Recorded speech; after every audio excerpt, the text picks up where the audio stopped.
These monuments have stood for over 4,000 years, but the forces that built them were set in motion by a global environmental crisis. Around 5000 BCE, the African humid period abruptly ended. A savanna landscape that supported lakes and settlements rapidly desiccated into the arid Sahara Desert. Fleeing the expanding desert, diverse cattle-herding populations migrated towards the only remaining water source, the narrow floodplain of the Nile River. This forced proximity to the river transformed nomadic tribes into sedentary farmers. They learned to exploit the Nile's annual flooding, establishing the agricultural complexes of the Naqada culture. Egypt's foundation was a highly adaptable human response to an epic ecological catastrophe. By the Naqada II period, these settlements were rapidly urbanizing.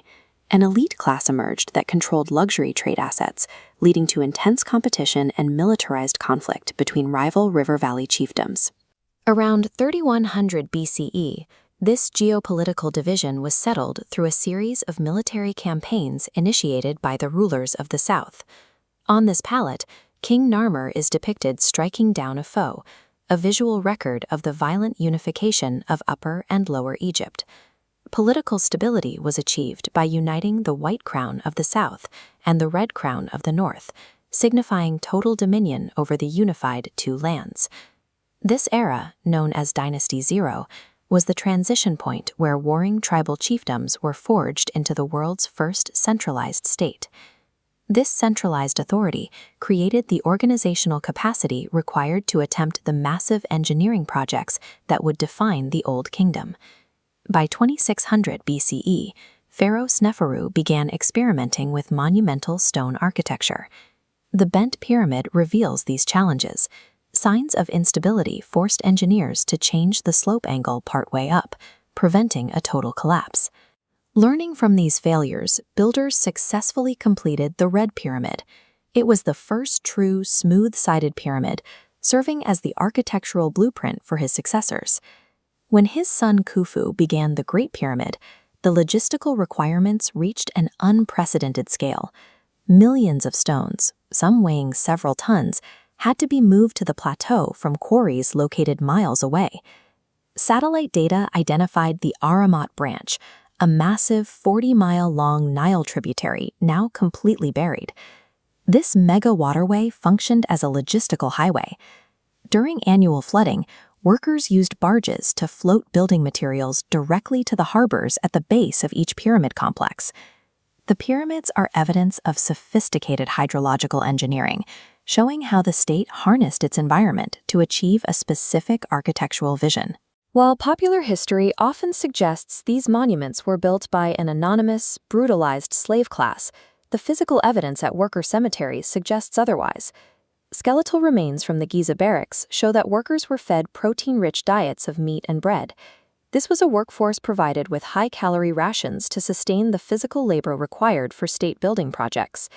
Further evidence of the state's investment is the Edwin Smith Papyrus, a rational medical text organized by trauma cases. It details pulse examinations and spinal injury diagnoses. Skeletons from Giza show workers received this advanced care, surviving amputations and successfully set bone fractures. These builders were highly skilled, valued citizens, provided with the era's state-of-the-art medical treatment and premium rations. By the New Kingdom, these workers were organized into sophisticated, literate communities like the village of Deir el-Medina. Its residents were the specialists who carved and decorated the royal tombs in the Valley of the Kings. In 1158 BCE, during the reign of Ramses III, the state failed to provide the grain rations that served as the workers' salary. When their payments were 18 days late, the laborers took collective action. Dropping their tools, the workers marched to the mortuary temples. They staged a sit-in, refusing to return to the necropolis until their grievances were heard. Records found on site, like this inscribed shard of limestone, document this event as the first recorded labor strike in human history. These artisans possessed clear political agency. They understood the value of their labor and successfully organized to demand fairness from the administrative chain. Over 3,000 years, the centralized authority forged at the start of the dynastic era repeatedly fractured. These periods of internal division left the state vulnerable to external pressures. Successive waves of foreign occupations by the Hyksos, Assyrians, and Persians eroded native rule. Each invasion displaced the centralized Egyptian power structure. The final native sovereignty collapsed under the Ptolemaic dynasty, ending with the suicide of Cleopatra VII. By 30 BCE, the state lost its autonomy completely. It was annexed and reduced to a personal granary province, its agricultural wealth siphoned off to feed the city of Rome.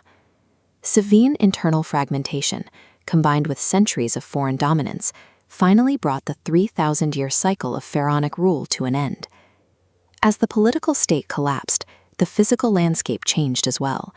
The great Ahurmat branch eventually silted up, burying the harbors and waterways that had made the Pyramid Age possible. While the rivers migrated and the empires fell, the stone monuments remained.